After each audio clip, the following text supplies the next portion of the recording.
प्रिय मित्रों, स्वागत है आप सबका आपके अपने चैनल स्टडी विद प्रदीप पे। दोस्तों, जैसा कि आप लोग जानते हैं, हम लोग क्लास 12th की बायोलॉजी पढ़ रहे हैं। इसके पहले हम लोगों ने जो वीडियो डिस्कस किया था, उस वीडियो में हम लोगों ने इवेंट ऑफ सेक्सुअल रिप्रोडक्शन पढ़ा था, जिसमें हम लोगों ने प्री फर्टिलाइजेशन इवेंट के बारे में डिस्कस कर लिया था।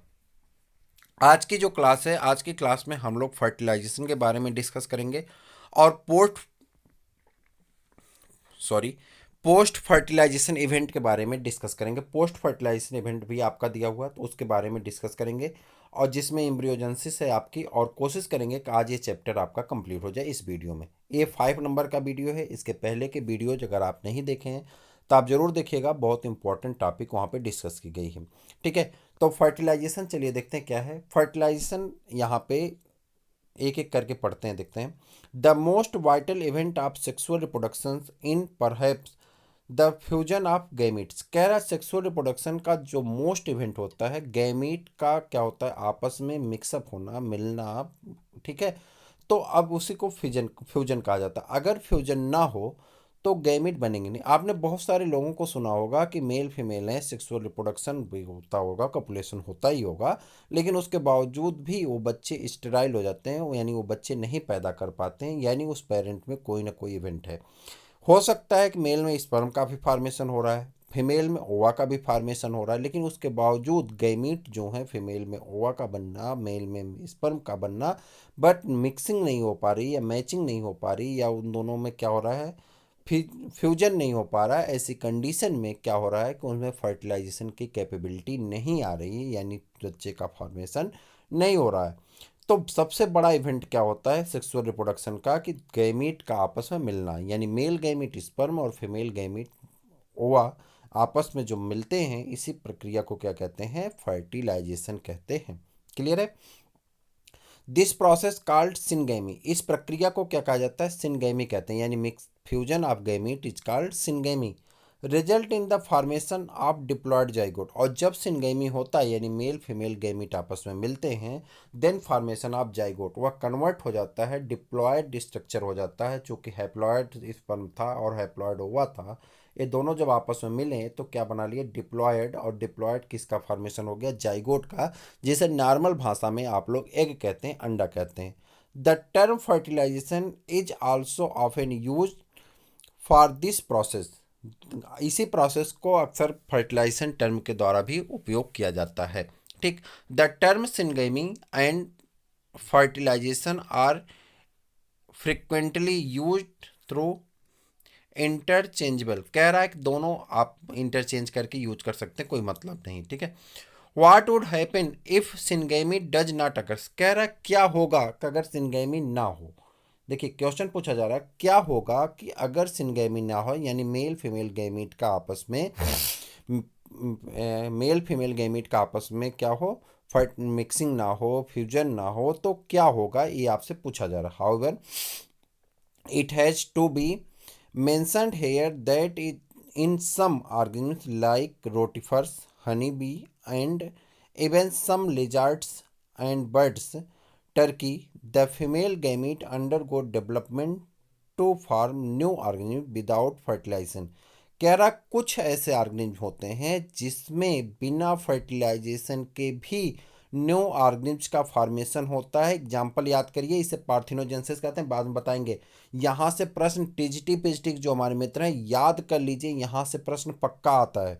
ठीक है, आपको बेसिकली बहुत आसान लगता होगा कि सब चीज़ें बहुत आसान है, ये प्रश्न कैसे बन सकते हैं, लेकिन यही प्रश्न बनते हैं और यही आपको नुकसान पहुंचा के जाते हैं जब आप वहां पर जाके कंफ्यूज होके आते हैं। तो आपको लगेगा कि तो मुझे आ रहा था, और बीच में वहीं पर वो नेवर या नॉट का प्रयोग कर देता है। अब उसके बाद आप लगा देंगे जल्दी से, फिर कहेंगे अरे ये तो मेरा गलत हो गया। तो कभी कभी क्या होता है, कब ऑप्शन भी ऐसे आते हैं कि 4 ऑप्शन देने के बाद वहाँ पूछ लेता है कि ए और बी सही है, बी और सी सही है, सी और डी सही है, सी और ए सही है।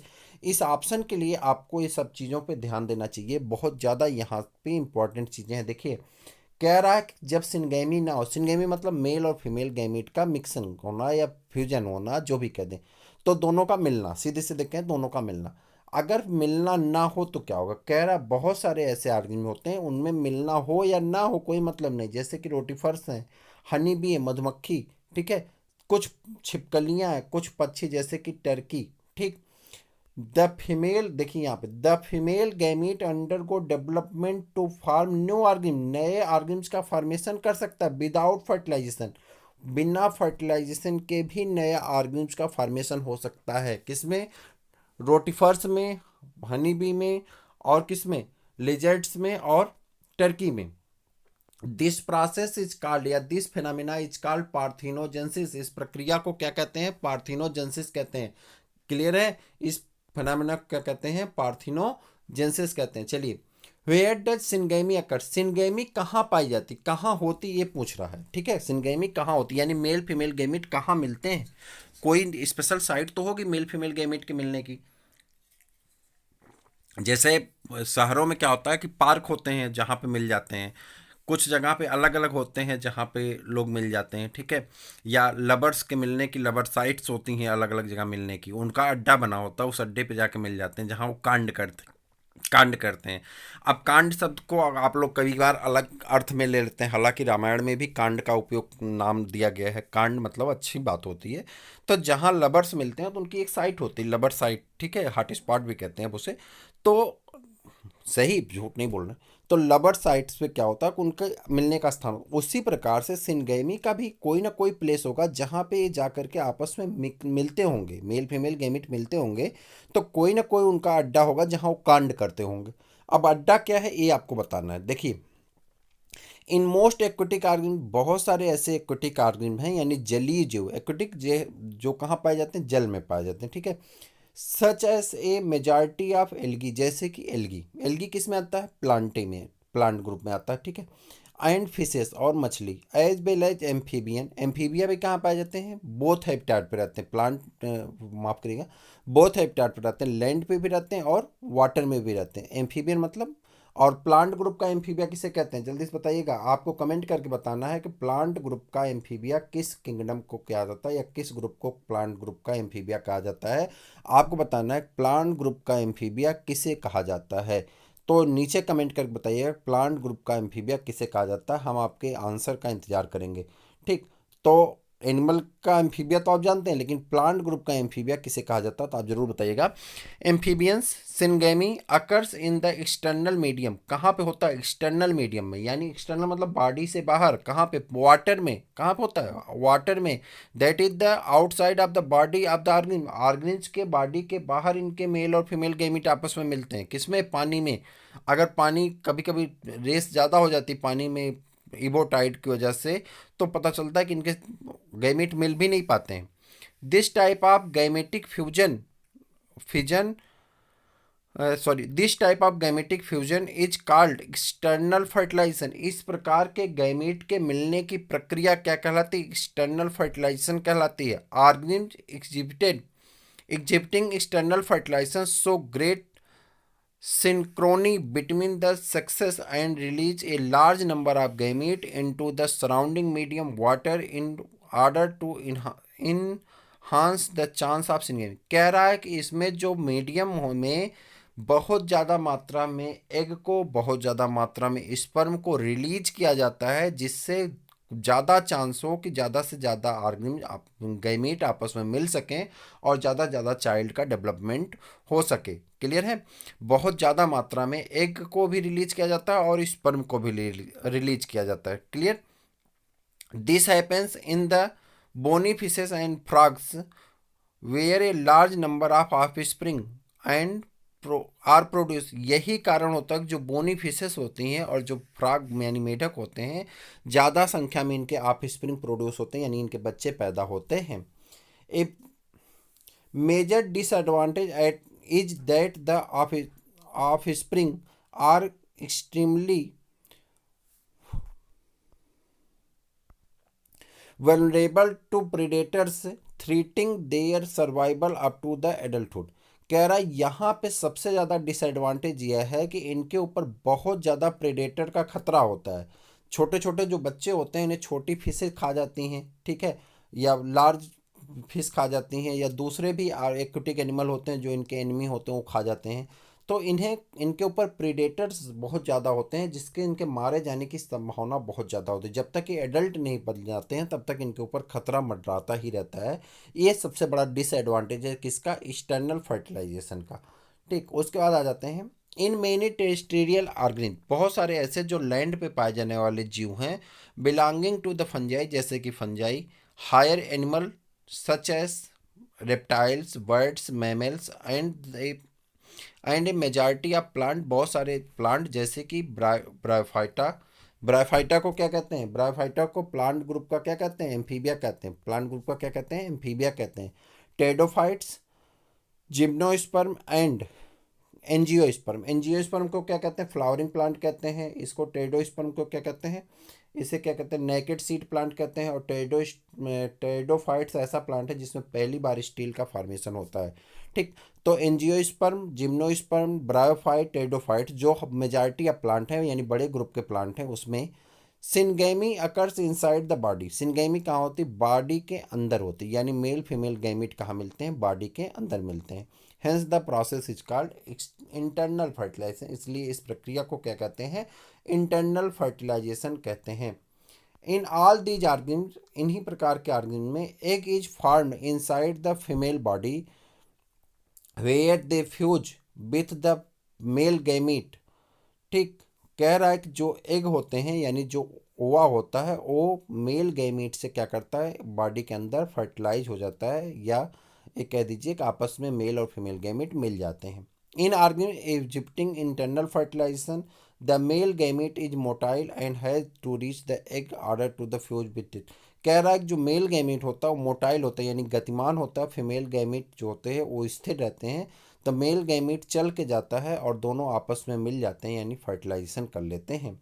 In these even though the number of sperm produce in very large, यही कारण होता है कि जो स्पर्म होता है वो बहुत ज़्यादा मात्रा में निकलते हैं। There is a significant reduction in the number of egg, जिसकी तुलना में बहुत कम मात्रा में एग निकलते हैं। इन सीड प्लांट, अगर सीड प्लांट की बात करें, however the non motile male gamete are carried to female gamete by pollen tube. अगर सीड प्लांट की बात करते हैं तो कह रहा है however the non motile male gamete, जो नॉन मोटाइल मेल गैमीट है, are carried to female gamete by the pollen tube. ये फीमेल गैमीट तक कैसे जाते हैं, पॉलन ट्यूब के माध्यम से चल करके कहाँ जाते हैं, फीमेल तक जाते हैं। पॉलन ट्यूब का फॉर्मेशन कैसे होता है हम लोग नेक्स्ट वीडियो जो पढ़ेंगे, sexual reproduction in flowering plant, तो उसमें बताएंगे पॉलन ट्यूब क्या होता है, उसका फॉर्मेशन कैसे होता है। चैनल के साथ बने रहेंगे तो आपको बहुत सारी जानकारियाँ, नोट्स इत्यादि आपको मिलते रहेंगे, प्रैक्टिस पेपर सब कुछ आपको मिलते रहेंगे। और जो टीजीटी पीजीटी के हमारे मित्र हैं उनको भी प्रैक्टिस पेपर, आपके जो प्रीवियस ईयर क्वेश्चन पेपर वो आपको प्रोवाइड कराए जाएंगे, सारी चीज़ें आपको प्रोवाइड कराई जाएंगी। आप टेंशन ना लें, जहाँ से भी पढ़ रहे हैं जैसे भी पढ़ रहे हैं अपनी क्लासेस को आगे बढ़ाते रहें। एनसीईआरटी को जितने राउंड हो सकते उतने राउंड आप पढ़ते रहें। ये एनसीईआरटी से आपके मोस्टली क्वेश्चन पढ़ेंगे। जीआईसी के जो मित्र हैं वो ईमान चलें कि जीआईसी का पेपर आपकी जो डेट निश्चित की गई थी उससे पेपर आगे बढ़ेगा, चूँकि कोविड-19 को देखते हुए मोस्टली चांस है पेपर आगे बढ़ाया जाएगा। अगर पेपर आपका आगे बढ़ेगा तो आपके पास अभी बहुत टाइम है कि आप अपने पूरे कोर्स को अच्छे से रिवीजन कर सकते हैं, तैयार कर सकते हैं। चलिए आगे देखते हैं। थर्ड स्टेप जो है पोस्ट फर्टिलाइजेशन इवेंट। फर्टिलाइजेशन तो हो गया, मेल फीमेल गैमीट मिल गए, अब क्या होता है पोस्ट में, उसके बाद क्या होता है। Event in sexual reproduction after the formation of zygote are called post fertilisation event. कह रहा है सेक्सुअल रिप्रोडक्शन के बाद जब मेल फीमेल गैमीट आपस में मिल गए तो किसका फॉर्मेशन हो गया,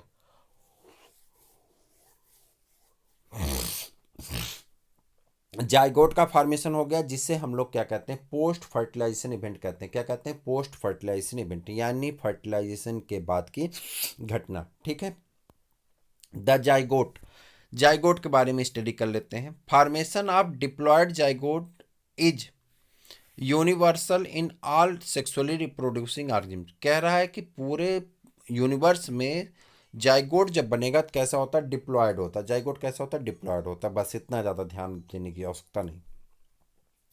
इन organism with external fertilisation zygote is form in the external medium. कह रहा है जो इसमें एक्सटर्नल फर्टिलाइजेशन होता है उसमें जाइगोट कहाँ बनता है, एक्सटर्नल मीडियम में बनता है, यूजुअली वाटर में बनता है। Whereas in those inhibiting internal fertilisation, और जबकि जो इंटरनल फर्टिलाइजेशन करते हैं उनमें जाइगोट कहाँ बनता है, inside of the body, body के अंदर बनता है। जाइगोट दो जगह बनते हैं, जो जिसमें एक्सटर्नल फर्टिलाइजेशन होते हैं उसका जाइगोट बाहर बनता है, और जिसमें इंटरनल फर्टिलाइजेशन होता है उसका जाइगोट कहाँ बनता है, अंदर बनता है। Further development of zygote depend on the type of life cycle of the organism has and the environment it is exposed to। कह रहा है कि उसके बाद उसका डेवलपमेंट शुरू होता है, किस पे डिपेंड करता है, इन्वायरमेंटल कंडीशन पे और ऑर्गेनिज्म के लाइफ साइकिल के ऊपर डिपेंड करता है। यानी ऑर्गेनिज्म के लाइफ साइकिल और इन्वायरमेंटल कंडीशन पे डिपेंड करता है क्या, जाइगोट का development. In organism belonging to fungi and algae, ऐसे ऑर्गेनिज्म जो किससे बिलोंग करते हैं, फंजाई से और एल्गी से बिलोंग करते हैं।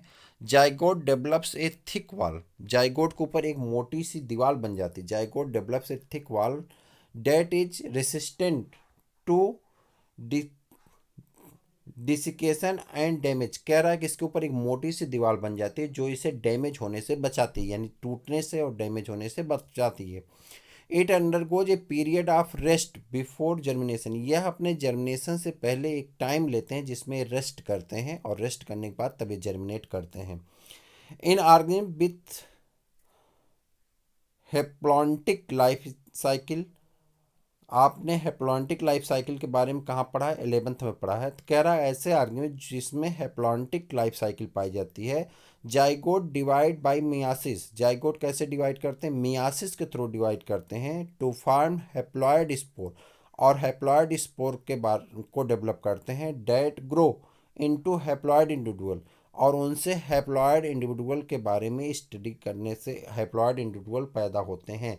कैसे इंडिविजुअल पैदा होते हैं, हेप्लॉयड। कह रहा कुछ ऐसे हेप्लॉन्टिक लाइफ साइकिल वाले जानवर जीव होते हैं, याद रखिएगा, हेप्लॉन्टिक लाइफ साइकिल वाले जीव होते हैं जिसमें मियासिस होती है, और जो स्पोर डेवलप होता है कैसा होता है, हेप्लॉयड इंडिविजुअल को डेवलप करता है।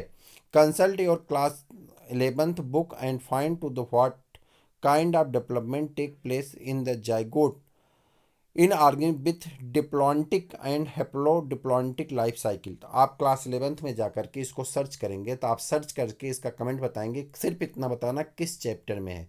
यदि आप सर्च करेंगे चैप्टर आप बता सकते हैं, यदि आप पढ़े होंगे, यदि नहीं पढ़े होंगे तो आप चैप्टर नहीं बता पाएंगे।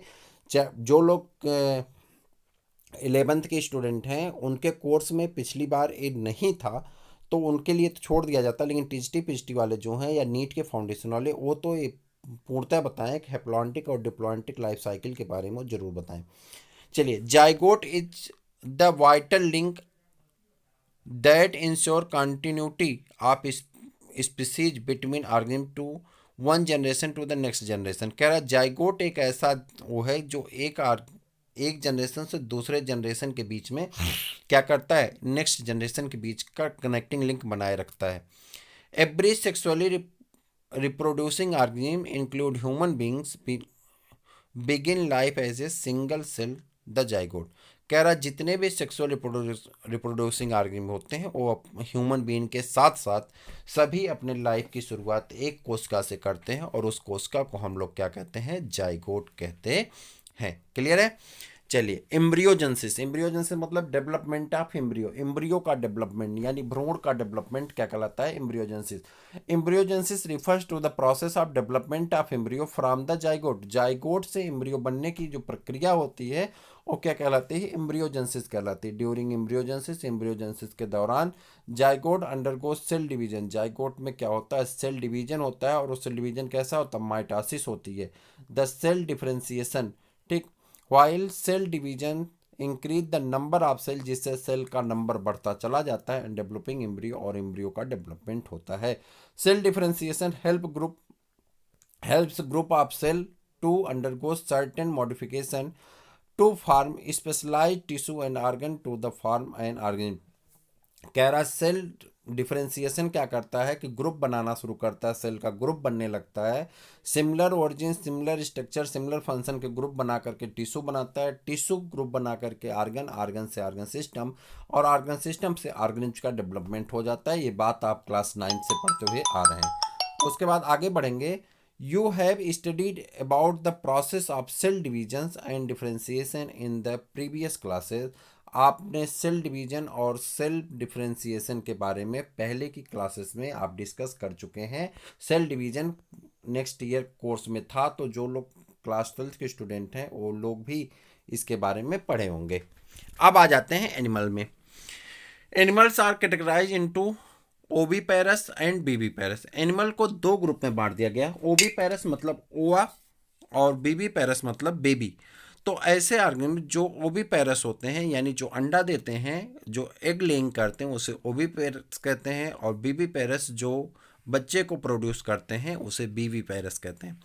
Based on whether the development of zygote takes place outside the body of the female parent or inside, that is whether they fertilize, under fertilize egg or given birth to the young one.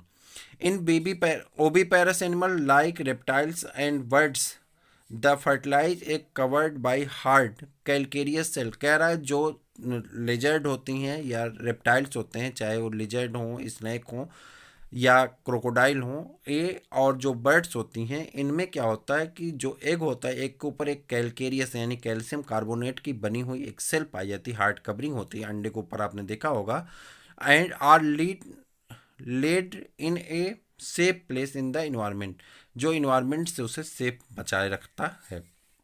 After a period of incubation, एक period होती है, incubation period होता है 10 दिन, 5 दिन, 20 दिन, 25 दिन, अलग अलग ऑर्गेनिम्स के।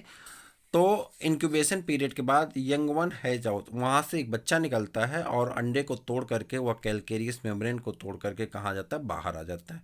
ऑन द अदर हैंड, दूसरी तरफ इन बेबी पैरस एनिमल, जो बच्चे देने वाले एनिमल होते हैं यानी जिससे बच्चे प्रोड्यूस होते हैं, majority of mammals include human being, इसमें बहुत सारे मैमल्स आते हैं और ह्यूमन बीन भी इसमें शामिल है। The zygote develop into young one inside the body, zygote अंदर बॉडी के अंदर डेवलप करता है फीमेल के। After attaining a certain stage of growth, एक ग्रोथ डेवलप करने के बाद यानी अपनी एक ग्रोथ मेच्योरिटी लेने के बाद, सारे आर्गन का डेवलपमेंट होने के बाद, वह यंग वन क्या होता है, जर्मिनेट प्रोड्यूस होता है। ठीक, उसकी डिलीवरी हो, डिलीवर्ड यानी पैदा होता है। पैदा होने के बाद वो बच्चा क्या होता है कि नॉर्मली बच्चा डेवलप होता है, जबकि वहाँ पे एग लेइंग था, यहाँ पे किसका डेवलपमेंट हुआ, चाइल्ड का। ठीक है। इन फ्लावरिंग प्लांट, अगर फ्लावरिंग प्लांट की बात करें, the zygote is form inside the ovule, zygote का फॉर्मेशन कहाँ होता है, ओव्यूल में होता है। After fertilization the sepal petal and stamen of the flower wither and fall off, कह रहा है सेपल पेटल और स्टमेन, ये तीनों चीज़ें क्या होती हैं, गिर जाती हैं।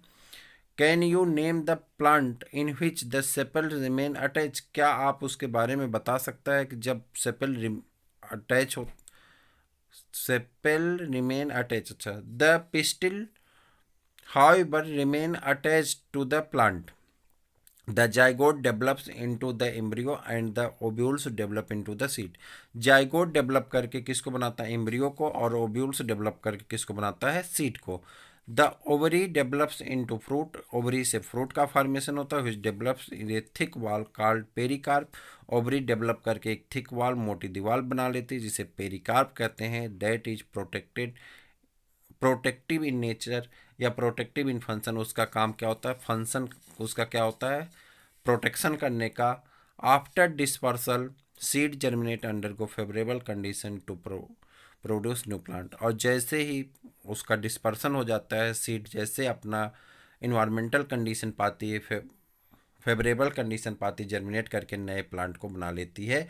इस प्रकार से फर्स्ट चैप्टर आपका पूरी तरह से कंप्लीट होता है, जिसमें हमने सारी पॉइंट को एक एक करके सब कुछ आपको बता दिया है। कुछ आपका बचा नहीं, समरी आप अपनी बुक से कवर कर लेंगे, समरी आप अपनी बुक्स पढ़ लेंगे। बचा आपके क्वेश्चन आंसर का, जो 11th 12th के स्टूडेंट हैं उन्हें सभी क्वेश्चन आंसर आपके PDF फॉर्मेट में आपको प्रोवाइड करा दिए जाएंगे। आपको चिंता करने की कोई आवश्यकता नहीं है, सारे क्वेश्चन आंसर आपको PDF के रूप में दे दिए जाएंगे। NCERT बुक को डिस्कस करते रहिए। जो पॉइंट आपको लगता है कि आपको समझ में नहीं आया, उसे आप कमेंट करके, चाहे यूट्यूब पे, चाहे आप हमारे ग्रुप व्हाट्सएप नंबर पे कमेंट करके पूछ सकते हैं, हम उसे फिर से आपको बता देंगे। नेक्स्ट वीडियो में हम लोग डिस्कस करने वाले हैं sexual reproduction in flowering plant, तो ज़रूर देखिएगा, अपने दोस्तों को भी शेयर करिए। फिर मिलते हैं किसी और वीडियो में, तब तक के लिए इजाज़त दीजिए।